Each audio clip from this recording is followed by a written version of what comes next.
Well, good morning, everyone. We're going to go ahead and get started. Thank you for joining us for the third and final Southwest Florida Regional Resilience webinar. Today, we're going to hear from our Regional Planning Council partners that supported this project on the tools and data they developed that can support regional resilience planning across the region.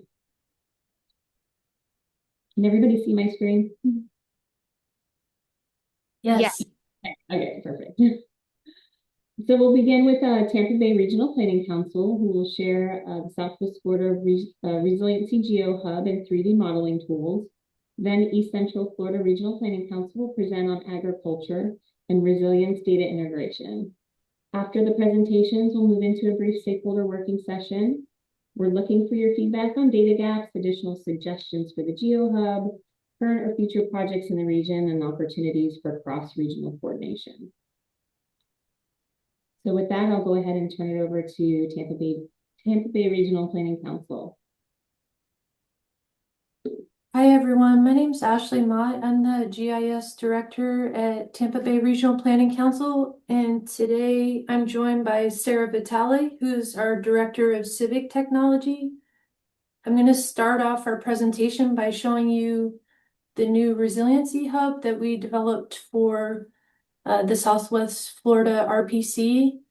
I'm going to go over some of that content, and then I'm going to pass it over to Sarah so she can show you the really cool 3D visualizations of adaptations that she developed.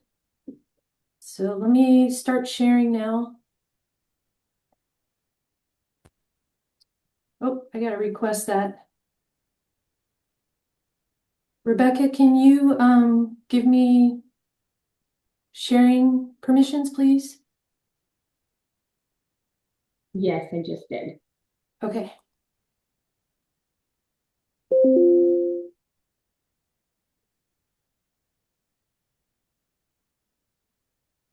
All right. Can you all see my screen? Yes.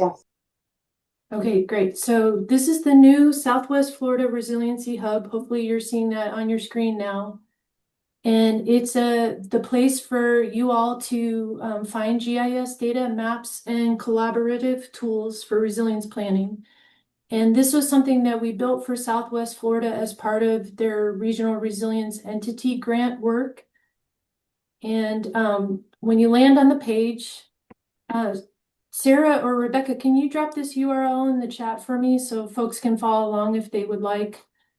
So when you land on the main page, there's just a brief kind of about section, how this hub came to be.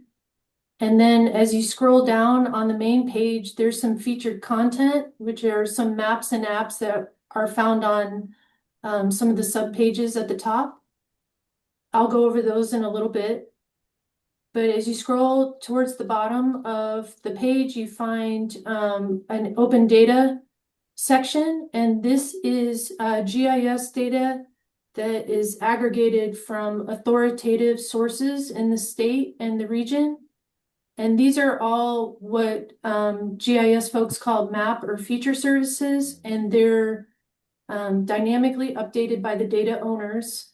So this data is not stagnant. It is something that changes over time.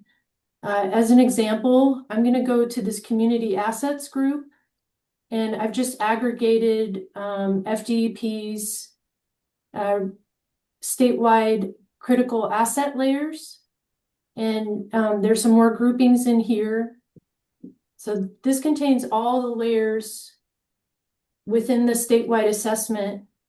And you can look around here and find all of the subcategories, and say you wanted to look at disaster recovery centers, you would click on that and all of these would pop up for the state. So you can do all kinds of things like filter the data by your regional planning council district, by your water management district, a variety of ways which you can cut this data for your project needs by county, and so on and so forth.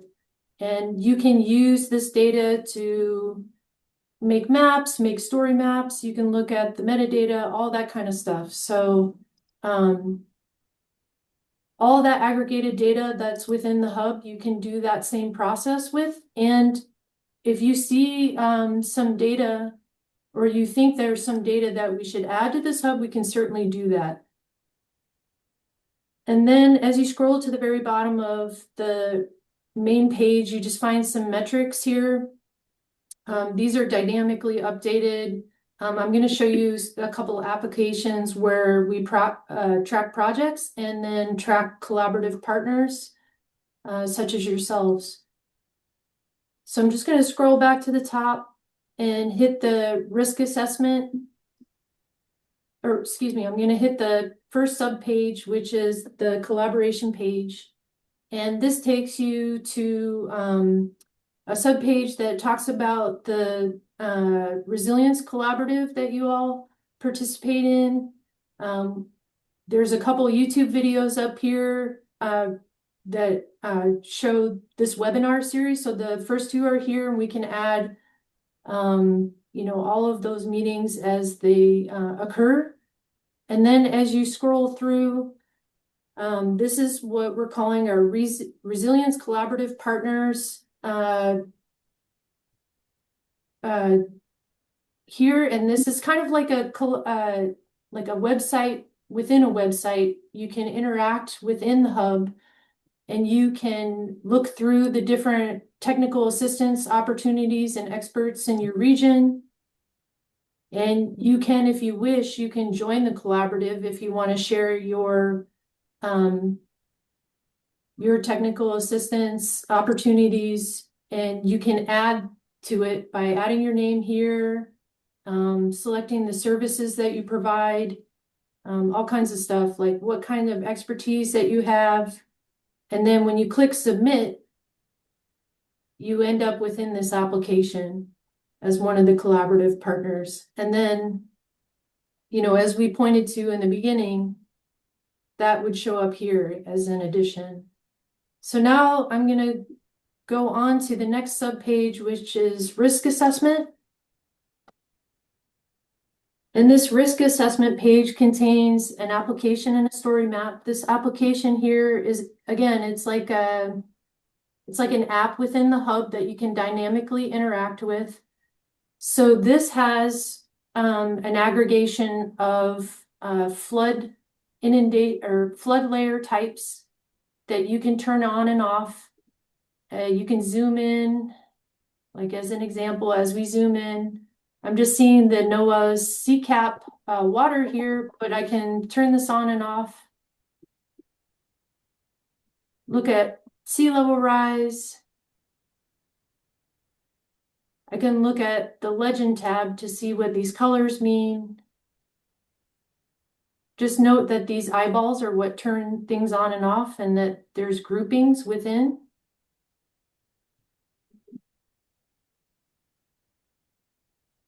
So I can look at storm surge here. And then we also have high tide flooding. And you can change the base map. You can add data, like as an example, that critical asset data that I showed you on the main page. You can add that here to assess risk for each asset. You can do measurements. You can draw on top of these and then print them out. And as you scroll through the page, there's a story map here. And this story map tells you all about the Resilient Florida program's vulnerability assessment requirements, how to understand vulnerability, and how to integrate a VA with your other plans. And then I think for now, Sarah, if it's good with you, just because it kind of fits in the narrative, did you want to go on to the... Sure. Okay, I'm going to stop sharing.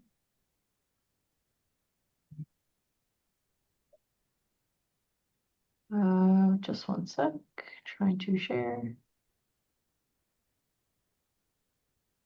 How does this look? I'm on a pretty big screen. Can everyone see this all right? I can't see you yet. Oh, there it is, Sarah. Yep. Okay. So thanks, Ashley. So after you've gone through and assessed risk, you better understand where which sites are vulnerable and in which ways, you can move to the Resilient Futures tab. And this is similar to what Ashley was describing, a website within a website. It's an embedded iframe of the goal here was to do 4 case studies of different parts of the Southwest Florida region that are vulnerable to flooding, and to do so in a way that isn't very lengthy so that you don't have to read a lot. You get straight to the point of what the issue is, the problem, and then what some strategies are in terms of adaptation.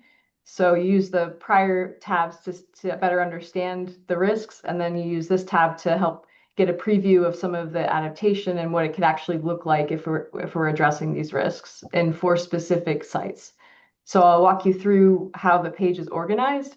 At the top, you'll see there's the 4 case examples: Moorhaven, LaBelle, Fort Myers, and Naples. And if you click any of these, they jump you down to the case study.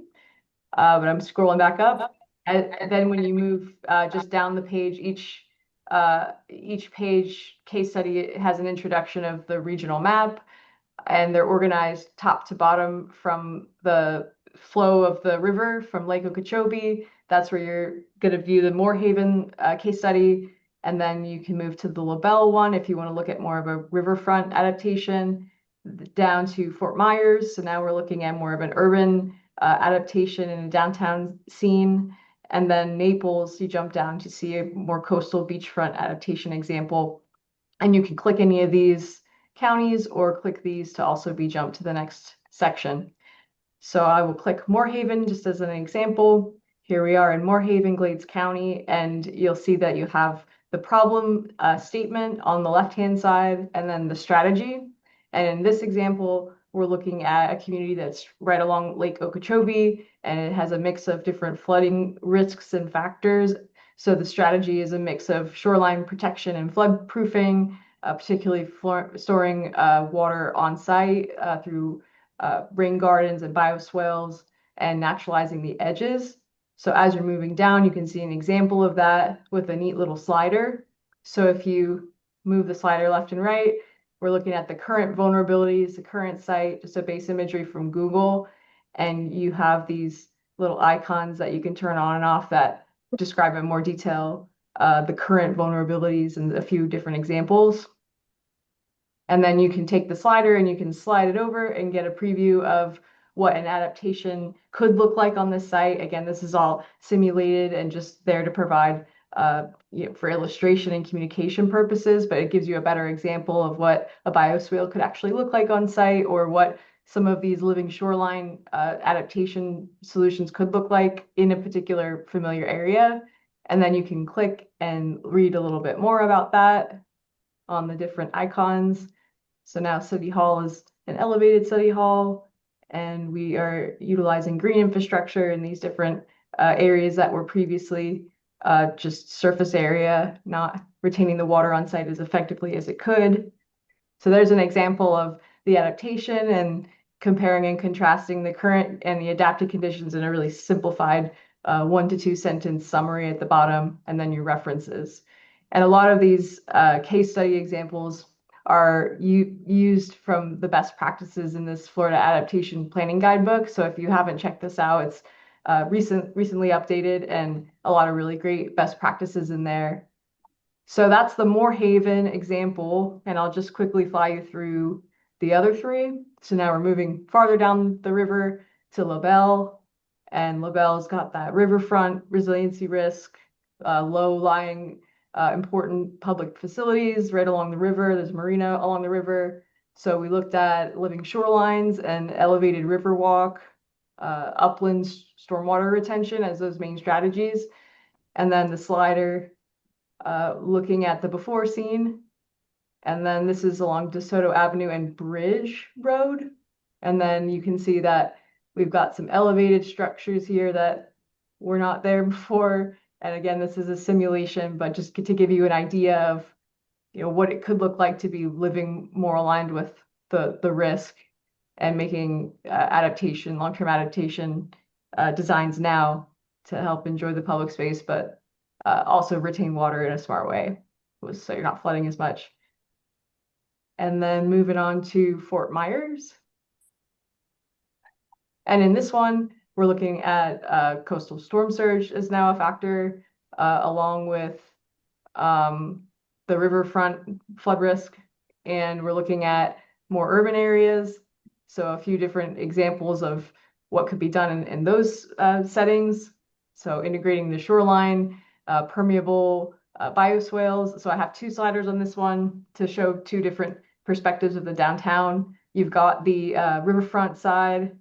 So currently there's big open areas that you might consider putting more resilient adaptation or resilient construction to make it a usable public space, but also one that is has a green infrastructure to support the flood risk issues. And then you've got some oyster shells and riprap and living shorelines that previously aren't there, but just gives you an idea of what it could look like. A more green park, more shade, more trees to retain water. And then on the urban side, in the downtown area, this one showing what the current First Street looks like, impervious streetscape. There's not a ton of space to do a lot with this road, but there is enough space to put a tiny bioswale to help retain stormwater along that one side of the road. So just an example of what could fit if you get creative and start to kind of imagine what's possible there. So then the current conditions, adapted conditions, and last but not least, Naples. This one really focused on the beach strategy to try to diversify the 4 case studies. So here we're looking at dune restoration and beach renourishment, and then a lot of structures were damaged in the hurricanes. So looking at post disaster redevelopment and thinking about ways to elevate structures and make sure that they're above base flood elevation. And then how do we think about restoring dune systems? So that's just an example of more restored dune system. And then thinking about different ways to redevelop the beach. These are coastal jetties, just as an example. But this isn't a full-blown engineering study, it's just a planning concept. So the placement and the distance between them and the length, all of that would need to be studied more in depth before it could be a real final engineered design. But just an idea of some of the things that are possible, adding a bridge to allow the dune system to take shape and grow and cover more surface area. Ideas like these are resilient adaptations that are recommended in best practices. And those are the 4 case studies, and I'm happy to answer questions about it, but I'll kick it over to Ashley to kind of close this out with the last tab.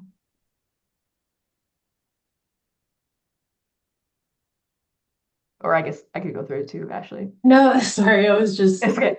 bubbling with the mute button. So can you all see my screen again? Yes? Yeah. Yes. Okay.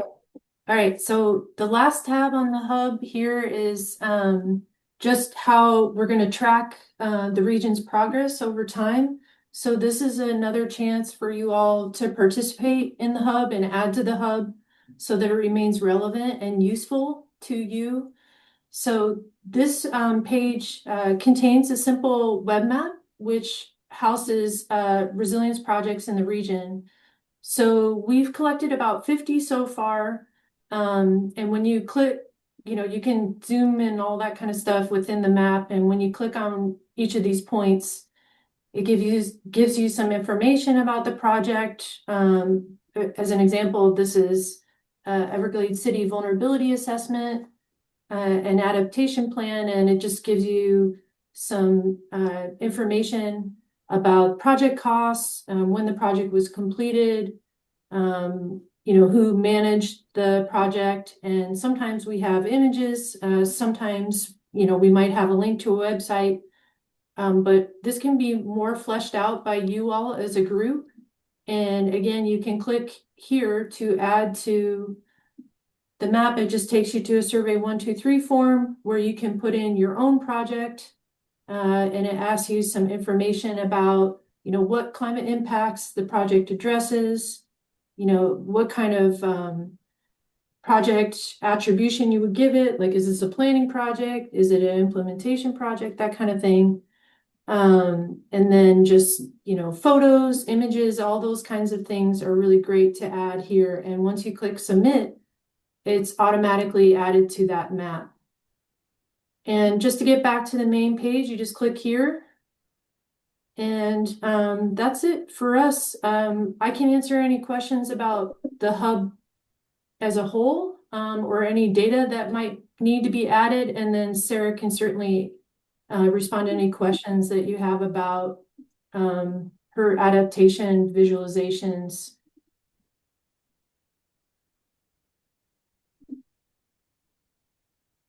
Sarah, I was going to say, I think this group would benefit a lot from the sandbox you're developing, if you wanted to talk about that for a minute. Sure. And I can address, was it Jennifer's question at the same time. So I will share again. Sharing. There we go. Okay, first, Jennifer asked, how do we do the visualizations? Real quick.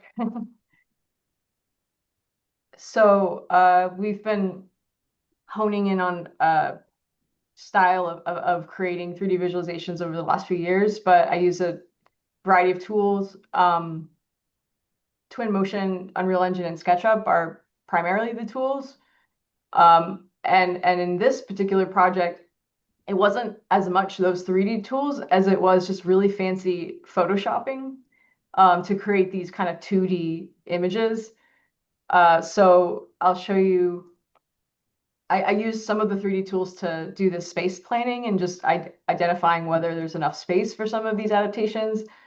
But the actual technical work after developing the concept, inspired by some of the best practices from the state and other resources, is to just kind of Photoshop. So I'll show you, here's an example of, it's like really advanced scrapbooking kind of, where you're pulling in from imagery of a bioswale or from, vegetative park systems and, living shorelines. And with AI, this is actually getting a lot quicker and more cohesive in terms of developing a scene. But you just cut out and clip in all of these different scenes to create that after imagery and then embed it in the slider. So that for this 2D output, that was essentially the project, is finding really good 3D assets to stage and then doing some fancy clipping and stamping in Photoshop. So I hope that helps clarify the process. And then what Ashley was talking about is we had our Resiliency Summit a couple weeks ago, and I'm looking for the chat. Maybe Ashley can help me with that. It disappeared. But to throw this sandbox.tbrpc.org link into the chat, this is an experimental sketch sandbox tool, so that if you're not using Twinmotion or SketchUp or Unreal Engine, you might be able to use something like this to help you with that scenario planning, staging phase of a project. So in this, it opens you up to just a scene here in our region, but you can go to the map and unlock the map and look up another scene. Let's go to Henry Street and Fort Myers. See if that works. Live demo. Please work. Always, right? Nowhere. Oh, yay. Okay. Live demo. Let's see what happens. All right, cool. So Hendry Street before Myers, and this is the scene over here. So it's going to bring it, you can adjust where you are and then lock it so that it doesn't change up on you. Close out the map. Here I am, and you might recognize this scene. So in SketchUp or whatever 3D modeling tool, you can kind of put buildings and get a better understanding of size and place. And they have cute measuring tools. Where is that here?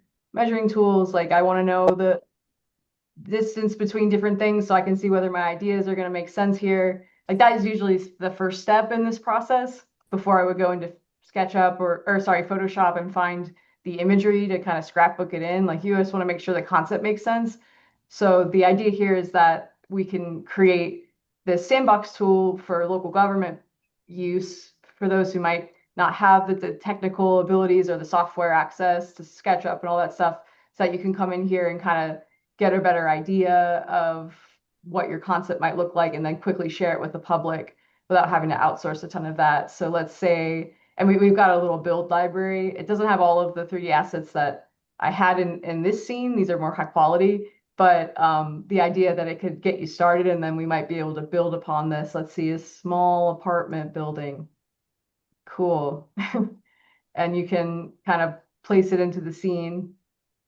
Live demo, maybe not. Maybe this one, maybe not. But yeah, so we're still working out the kinks, but you can kind of put in your 3D assets and, explore different things. And then the most importantly is you can export screenshots or videos or even for AR, VR later on. And you can look at flood risks in different ways with the water level.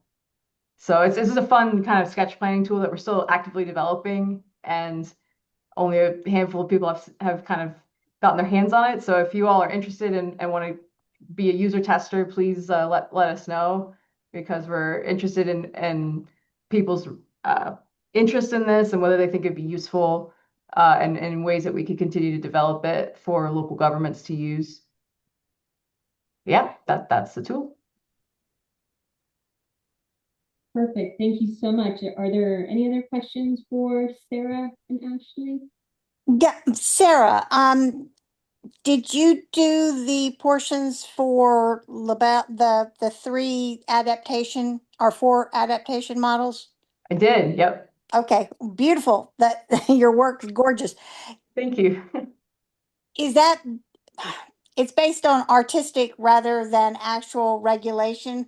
I'm curious. I love the way you did the doc on the LaBelle. This is Julie Wilkins from LaBelle. So, the doc, but I'm not sure that the Corps of Engineers would let us do that.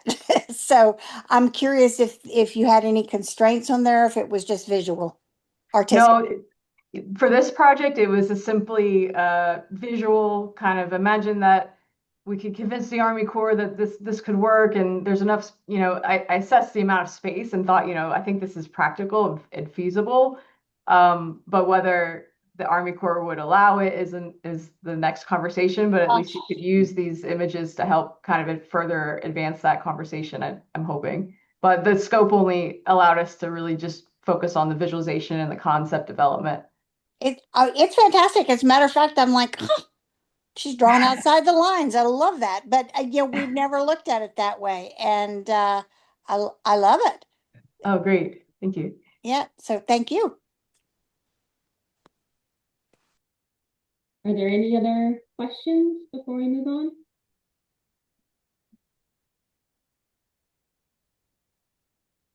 Well, thank you again, Ashley and Sarah. This is fantastic work. It's really beautiful, like Julie said. Great comprehensive tools. Oh, we have another question. Go ahead, Jennifer. So I put it in chat. Sorry, I couldn't get to my mute button quick enough. How do you envision keeping this updated and maintained outside of like crowdsourcing the new entries that you showed us with the form? Are there other plans going forward that you have for how you're going to keep this updated as all this new information comes available? Well, we're hoping to apply for the next round of FDEP funding. So hopefully with that source, we can continue to maintain and update. Looking ahead past that, we're still trying to figure all that out. So as we do, we'll let you know. But that's the plan at this point.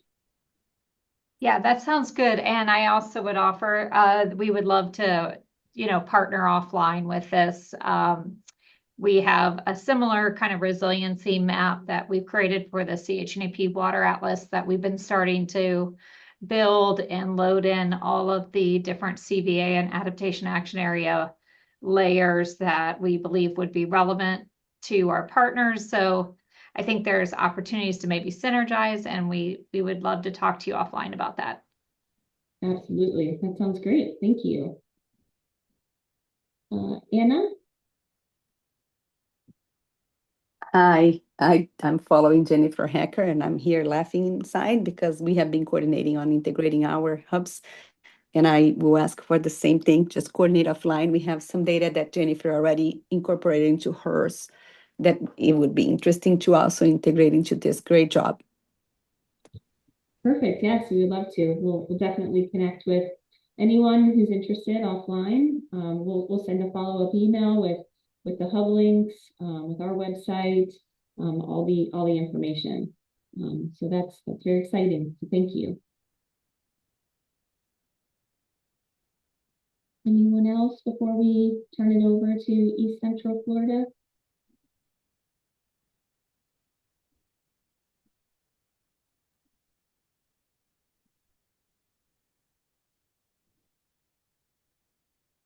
Okay, we'll go ahead and turn it over to Luis. Are you on?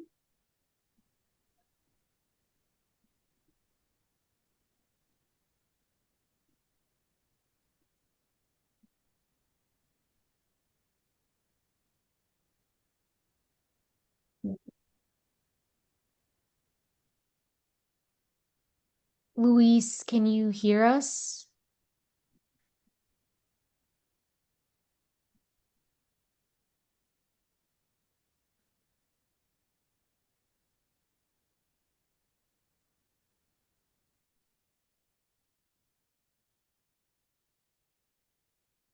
Sorry, I forgot to mute myself. So I've been talking to myself for a while.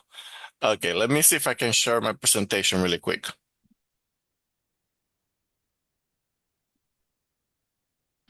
Hey, can you see the presentation? Yes, if Yes. you'd like to introduce yourself and your team at East Central Florida as well. Yeah, no, I will do that definitely. That's part of my piece today. Thank you, everyone. Again, my name is Luis Nieves Ruiz. I'm the Director of Economic Development for the East Central Florida Regional Planning Council. So today I will be showing you some of the regional food systems analysis that we completed as part of this project. So first of all, I would like to give a hands up to my team. I have Sebastian Castro Lozada. He's a planner one with the Planning Council. I have my intern, Alexander Bell, who actually were both pivotal to completing this project. So what are we going to be talking about today? What is the regional food systems? The regional food system is usually a series of interconnected activities that together they lead to the production of food. For our analysis, we're going to be following three stages. We're going to look about production, processing, and distribution. So what we're tasked here was to actually help the Southwest Florida Regional Planning Council to develop a food production inventory of assets. And when we talk about assets, we talk about two main things. On one side, we talk about agricultural lands. And on the other side, we talk about food production businesses. These are your farms, your processors, and your distributors.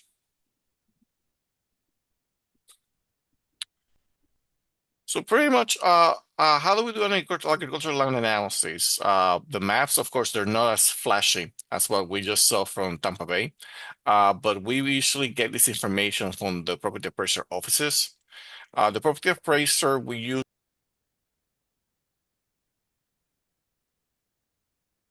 Maybe in the meantime, while we're waiting for East Central Florida to come back online to rejoin us, I was just reflecting on the question that was asked previously on updating hubs. And I understand that different organizations and agencies may also have different hubs.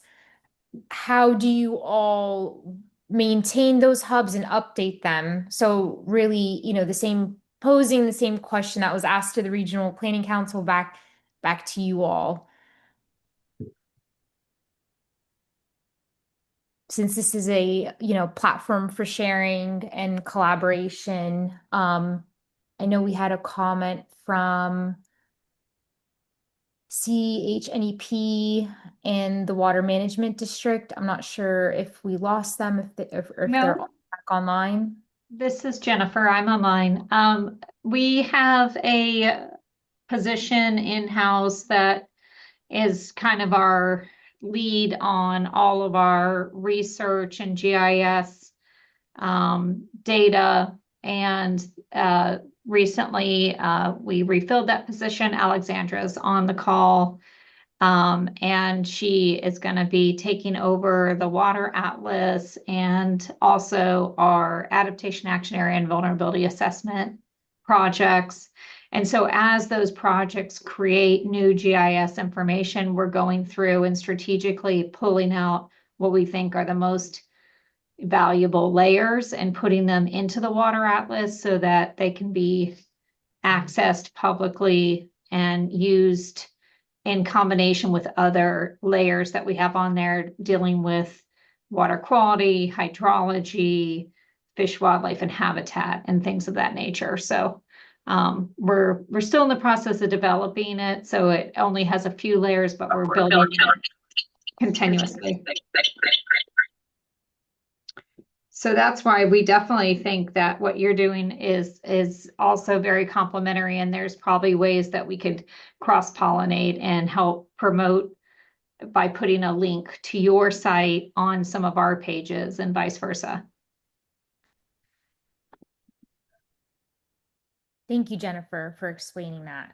Yeah, I was just curious because I know that it's a lot of information and a lot of data and a lot of different agencies, organizations that are working on different projects. How do we all, how do we all learn from one another and still collaborate with one another? That way we are working in silos, but rather collaboratively and collectively towards a bigger goal and a bigger purpose. Well, I feel like I can't not make a plug that we have an annual Southwest Florida Resiliency Summit, which I think is a wonderful opportunity. I mean, we certainly connect by coming to your webinars, coming to the district's resiliency meetings and whatnot to try to, look for opportunities to collaborate throughout the year. But that annual Resiliency Summit that we're having in September in conjunction with the Florida Resiliency Summit here in Port Charlotte, Punta Gorda area is just an incredible opportunity to in-person network and share resources and for each entity to share its respective work in advancing resiliency across our region. So definitely invite everyone interested to contact me offline. I'll drop my email and chat if you would like to be involved or notified when the call for abstracts goes out shortly on that.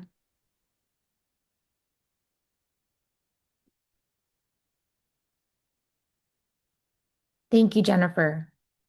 And Tampa Bay has a hand raised. I know Tampa Bay just had their resiliency summit, and I got a chance to attend, and it was actually so impressive. I'm not sure if staff would like to share on that, or if that was the comment that Well, thank you. Well, yeah, it was successful. Thanks. But raised my hand because I wanted to just add to what you were saying about crowdsourcing and keeping things relevant and up to date online. That's a real challenge.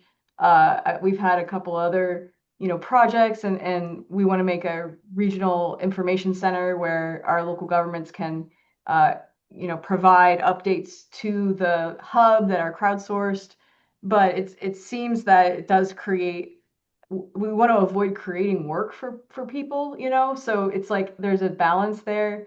But I think the answer is to try to have these in person or quarterly, monthly meetups, and then kind of setting the expectation that there's somebody at each agency who's responsible for providing inputs into or crowdsourcing their updates.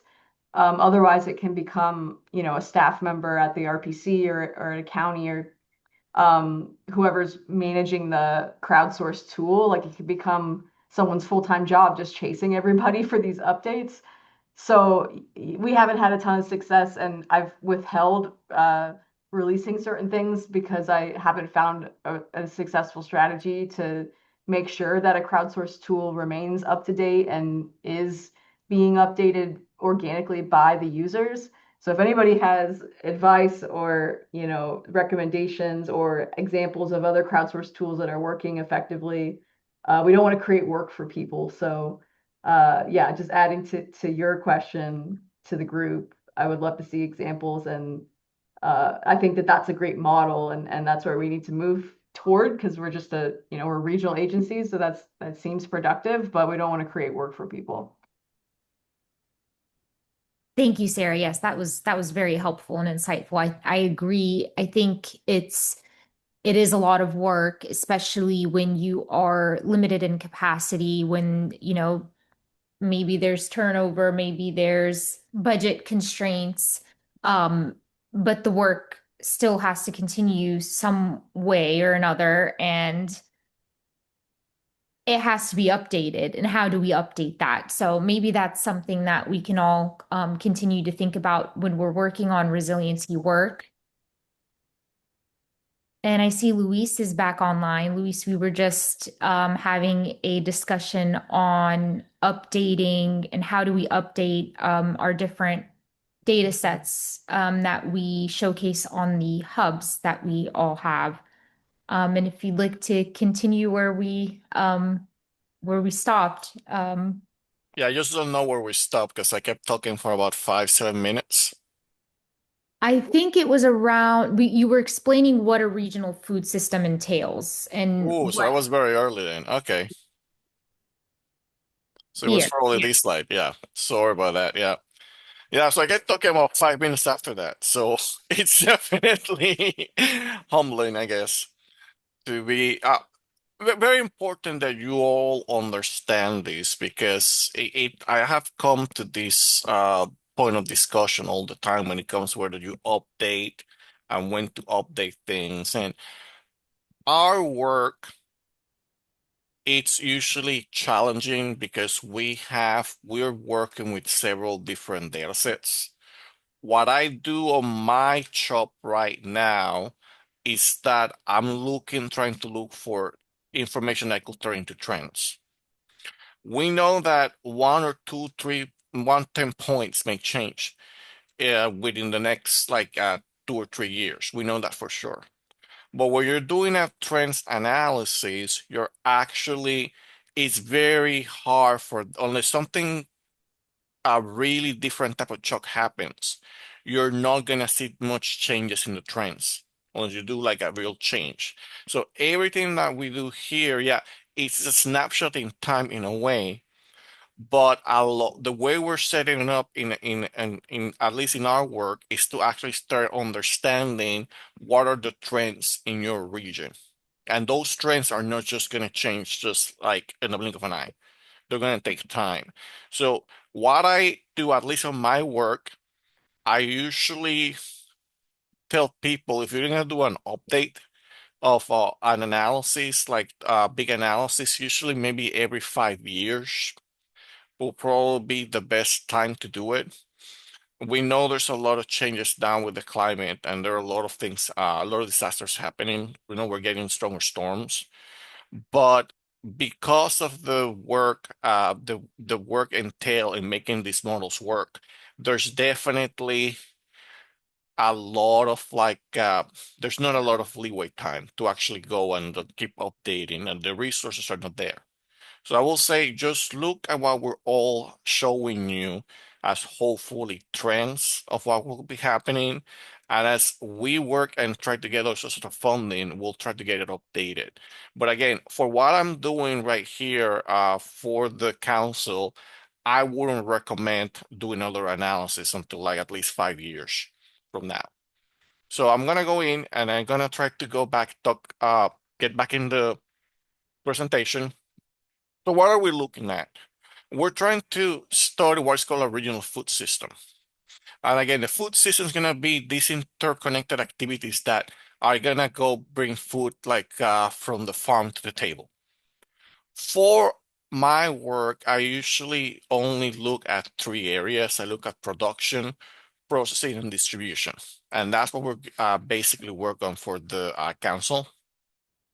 So how are we doing that? We're trying to create what is called an asset inventory. We're literally counting what you have in your community right now. We look at two types of assets. We look at agricultural lands and we look at food production businesses. The food production businesses are going to be your farms, your processors, and your distributors. Again, are these numbers going to change? Yeah, they're going to change. But the trends that we're probably going to present to you are not going to change in a day or two. They're going to take time. And that's very important that you understand that for when you look at our work. So the first thing that we did was to actually go in and map your agricultural land. For this, we actually went to State Repository, and the State Repository had all the layers from the property appraiser. And there's gonna be this thing called the Department, the Revenue Code, the DOR code. So what that code does actually tells you exactly how that county taxed that piece of property during that year. And I found that that is the best way to actually go in and look for this information, because each of these parts is going to have their own code. And that helps us to actually understand what's happening in the region. So this is pretty much what I was talking to you about a trend looks like. This is the percent of agricultural land by county. So you're gonna see here, like right now, Lee County, Henry County is about 38% of all your agricultural land, and it's followed by Glades and then Collier counties. Unless there's some cataclysmic event or something, these numbers are not gonna change much, even if we update it in 5 years. That's the beauty of working with percentages. So as I was saying before, one thing that I wanted to explain to you, what we're trying to do with the food system is we're trying to visualize it. And for anyone who's actually looked at a map before, the less categories that you have, the easier it is to read a map. So what we did here, we decided to do basically 5 categories. We did fruit trees, row crops, cane sugar, pastureland, and timber. And this is easy because you're basically going to visualize the whole area. So this is what basically your agricultural snapshot looks today. Right now you have about 1.22 million acres. Pastureland is your dominant land use, 61%. That's nothing. In our area, it's 92%.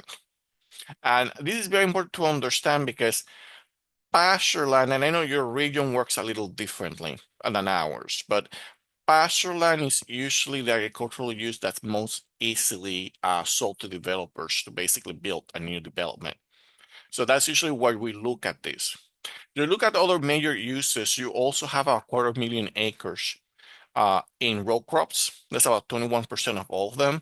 And between fruit trees and sugar canes, another 18% of all the agricultural land in your region. And again, we're mainly looking at food. You do have other products. There's also a lot of ferneries, but you don't eat that type of plant. So we really didn't include it in analysis. So we said that pastureland was your biggest acreage. Most of that, about 60% of that, is just between Glades and Henry counties. Those are the 2 largest ones.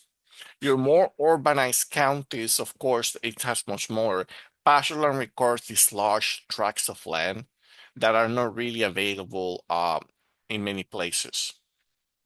When you look at row crops, you're gonna see row crops take much less space, and the farms tend to be much smaller.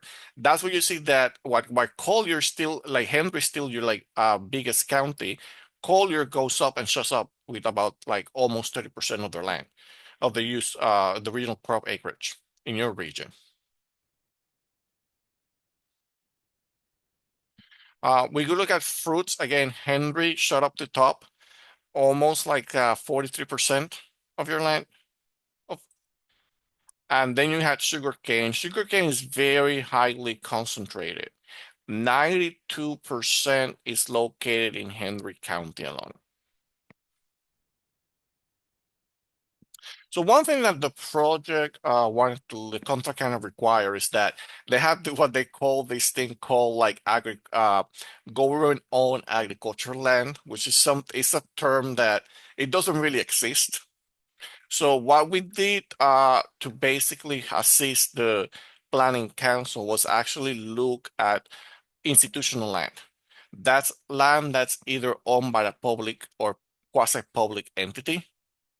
And we look at parcels that were 3 acres or less because we knew that those parcels were basically not going to be, there's not a lot of incentive to develop them a lot of the time.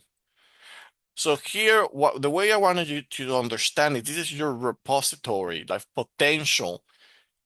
If you need, when you talk about resilience, this may be some areas where you can actually grow agriculture, community gardens, or other types of food.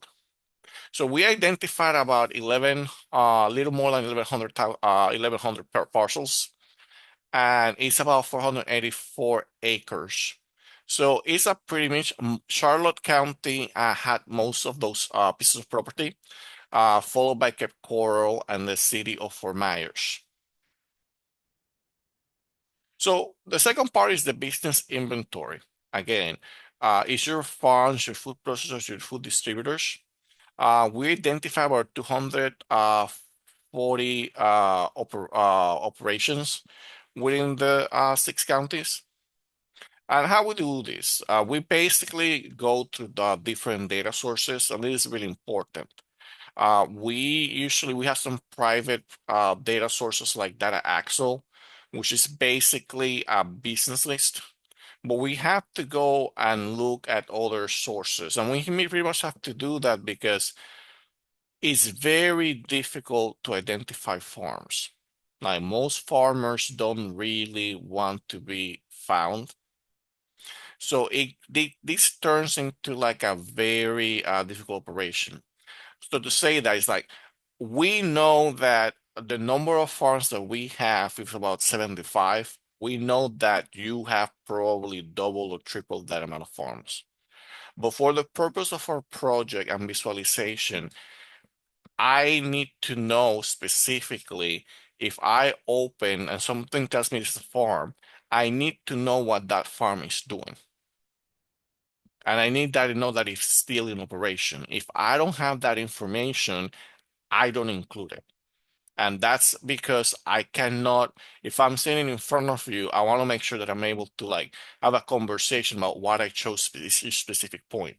So it's definitely a lot of like labor that we have to do. And this is why we do it. We try to, and this goes back to the trend analysis. We try to develop a nomenclature that's gonna make it easier to analyze the information and also visualize it. So for the main thing, for example, we look at things like what type of operation are you? Are you like a farm? Are you a processor? Are you a distributor? What type of product do you usually do? And then after that, we go, what is the main product? So what we do, we created subcategories for each operation type. Like for example, here on the right, you see you have your farm ranches. And when you look, that's your operation.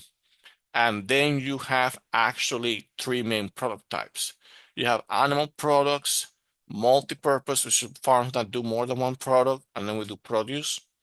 And then we actually go in and go into the main product. Whether you do meat or seafood, eggs, honey, and dairy if you're an animal product. Multi-purpose can do both. And then produce, you have your different products here. And we try to include all this information in our database when we do our GIS. So this is how it looks like. Right now, based on our analysis, we're able to get about 51% of establishments as processors, 31% as farms, and 18% as wholesalers. This is very important that you understand why this is a trend that's not going to change that way. Orange County, in my region in Central Florida, the number of like wholesalers is much higher. Why is that? Because a lot of my wholesalers are dependent on the leisure and hospitality industry, the theme parks, the hotels, the high-end restaurants. So that sector has really like blossomed.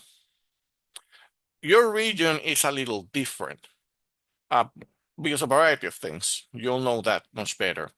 But this is basically how it looks like when we look at your farms.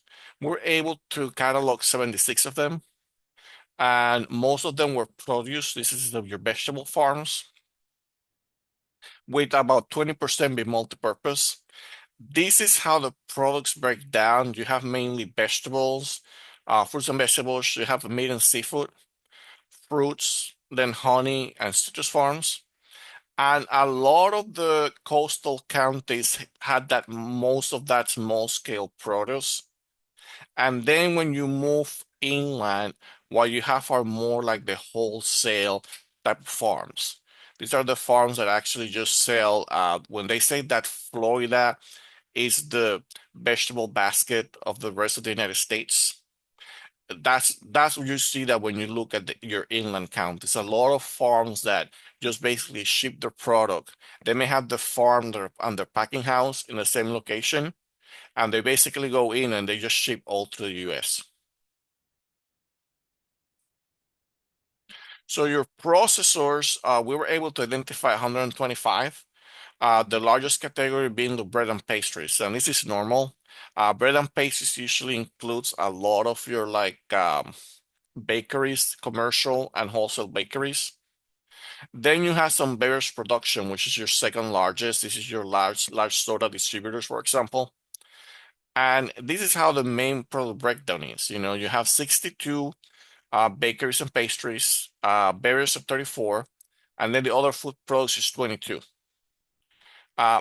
Now, a lot of this activity is located more in the urban counties like Lee, just because it's more like a retail oriented type of environment, especially when it comes to the bakeries. That's where you see that they tend to be where the public is. You don't have a lot of wholesale bakeries, and that was interesting. Then we had what you call the distributions. Distribution. This is mostly concentrated in Lee and Collier counties. These are people that actually like distribute their products within the county. Most of your products were actually in what they call the packaged grocery category. And then you have general groceries, beverages, fruit and vegetables, and animal products being the main categories. So Lee County seems to be your kind of like regional hub. One thing that I found when we did this same analysis in our region was that like vast majority of my distributors were located in Orange County. And that was the case not only of location, yeah, because the county was closer to the airport, but it's also a nature of the type of land uses that we have operated in our communities. When you don't have enough industrial land, or you have not designated any of these uses within your code, you're not gonna get this type of uses. And again, these are what I call they're the job creation type of activities. These wholesalers are usually very important in our local economies. Some of the trends that we saw, we actually look at besides we tried to look at the markets where people were selling their products. And again, you have, especially around the coast, a lot of direct to consumer sales. These are farms that sell to farmers markets. They measure it online. We saw a lot of them that just do what I call pickup. that they will go to certain parts of the county and you can pick up the product, which is really interesting because we don't have those in our region. Then you have like Lee and Collier, we have the highest concentration of farms there. Again, farmland itself is not the same thing as farms. There's the farm is the operation.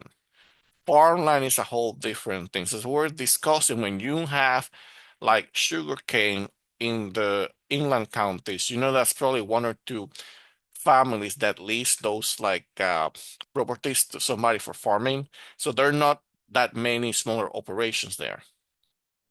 So your food processing again is concentrated in your more urban counties, again, Lee, Sarasota, and Collier. And that's why we explain because a lot of these users tend to look for customers to be near them. We didn't see, one thing that I should say, we didn't see any really large processors or distributors, which I was really surprised that you didn't have them in Orange. And again, it's because our economies are a little different. In Orange, we have these really large bottling companies located in our area. And I think we saw a couple in your region, but it wasn't as prevalent as in our area. So it was really interesting. So I don't know if there are any questions. So you let me know. I know it's the first time some of you are seeing it. So I don't mind if there are not any questions at all. But yeah, our hope right now, what we've done is that we actually provided this information to the Southwest Florida Regional Planning Council, and the council has check files with all this information that it can put in GIS. But one point of discussion we had was that because we didn't have the permission of some of these property owners, we're like being very careful how we're gonna display that data. And that's something that Rebecca and Asma will know more about. But the information, it's already in the council's hands. So again, if you have any questions, let me know. Thank you so much, Luis. Are there any questions for Luis or East Central Florida?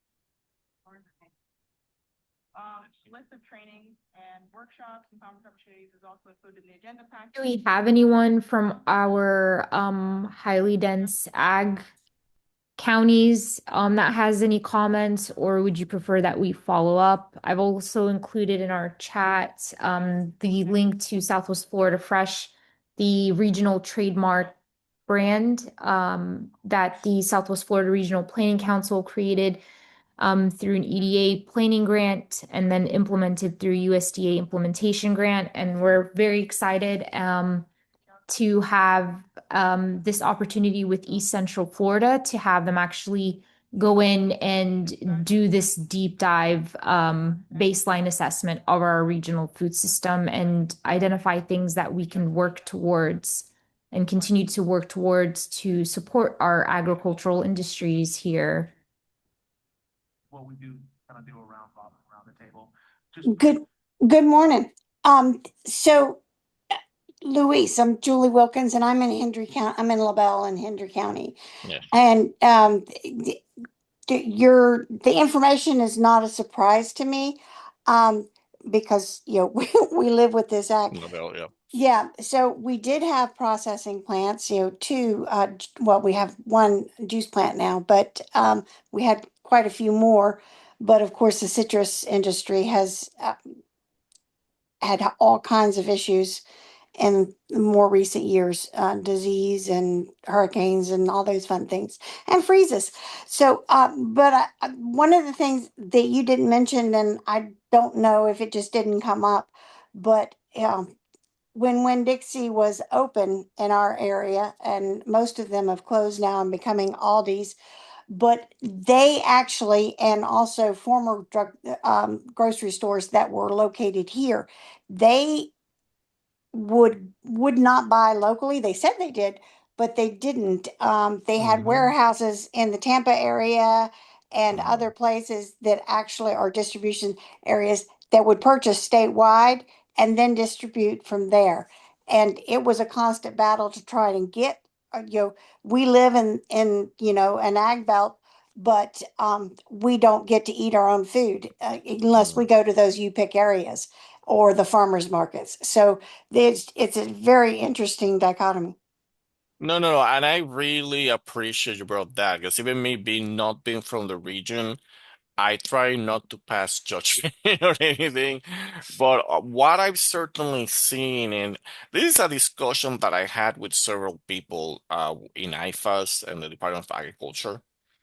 It's a situation that Florida itself as a state is very happy to see it itself as an area that just exports a lot of crops.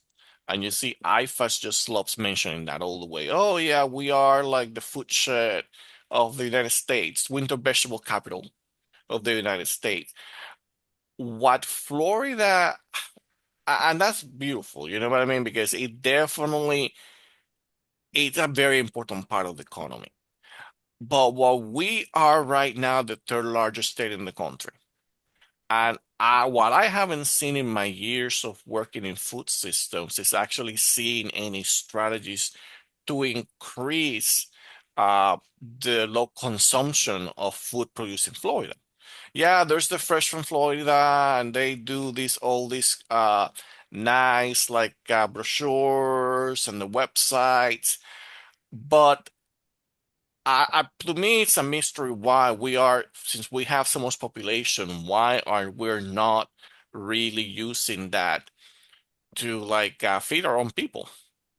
And that's a problem. And I agree with you because a lot of the farms in your area are definitely serving just outside markets. Same things happens with us in Orange County. Orange County, our region, it's home to the desert ranches. That's one of the biggest ranches in the whole United States. We're producing calves. But the way the food system is set up is highly efficient in a way, but it doesn't lend itself to have like people eat the local food. So we basically export a bunch of calves outside of Orange County. We send them to Nebraska so they can actually get like fattened and they get killed in Nebraska and then we get the steak back. So it's that really like it's a really interesting dynamic we're seeing. And Well, that's why, yeah, I'm sorry if I may, but Midwest beef is typically Florida cattle. So yeah. we've been you said third largest. I knew we were the fourth largest cattle providers in the United States, but they all go west. Grass because most Florida cattle ranchers they don't necessarily supplement the food. They are Mm-hmm. grass-fed beef. Grass-fed beef is tough. That's why you have Mm-hmm. country fried steak because it was too tough to eat as just grilled. So it goes west, they feed it on grain and then it comes back to us so we get to pay, but our local ranchers don't get the benefit of the high price. So as you said, it's very interesting. But we do export. Our watermelons go Mm-hmm. north in the wintertime. Oh yeah. It's just I don't know. I don't know why we do it because I know I lived in Virginia for a couple of years, and I'm sorry I didn't mean to monopolize the conversation, but th they actually eat their food, and there's a Yeah. wealthy variety. So anyway, thank No, you no, for your time. no, thank you for teaching me that. I had no idea about that thing on this thing you just said. You know what I mean? Now I know why we had country fried steak, okay? That's I learned something new. No, really, I've been to a lot. I'm really connected with the food systems practitioners across the country. And one thing that they talk about is this value chain coordination, which is basically how you basically sustain all the activities that it takes to actually produce food. When you have an economy that's really dependent on the basically the vegetable you're going to sell somewhere, Are you actually going to go sell direct to the consumer? The farmer is just getting a very small sliver of the money. The real money is actually when you do some sort of type of processing. And that's why value chain coordination is really important. We did not have the time to do that type of analysis here. We sort of did it for our region. And what we found out is that when you look at the location of the location of the packing houses and what type of pros, we only saw that only blueberries and oranges were transformed to something else. And that's a detriment to our own agricultural economy, that we don't have that. And when our processors are not really processing the food that we're creating here and not creating new products, that's some value added economic activity that we lose. So it's really important when you are developing any type of economic development strategy based on food, that you look at all those options. And it's something we're not doing right now. And then a second. At this point, we are adjourned. Thank you for your attendance today. Our next meeting is on August 26th. Sorry. All right. Thank you all. Thank you, Luis. Are there any other questions? And not at all, Councilwoman Wilkins. That was a very great comment. And about agriculture. I went on an ag tour, I think it was in Charlotte County, and learned from one of the ranchers it's actually cheaper to ship out the cattle out west to finish them rather than bring the grain to them. So very interesting tidbits when you're out in the ag world. So thank you everyone for your comments and participation. And to, of course, Tampa Bay and East Central Florida for really helping support the completion of this project. So we've been able to do a resiliency summit in October, 3 webinar series, multiple one-on-one technical assistance when it came to vulnerability assessments or moving to other projects.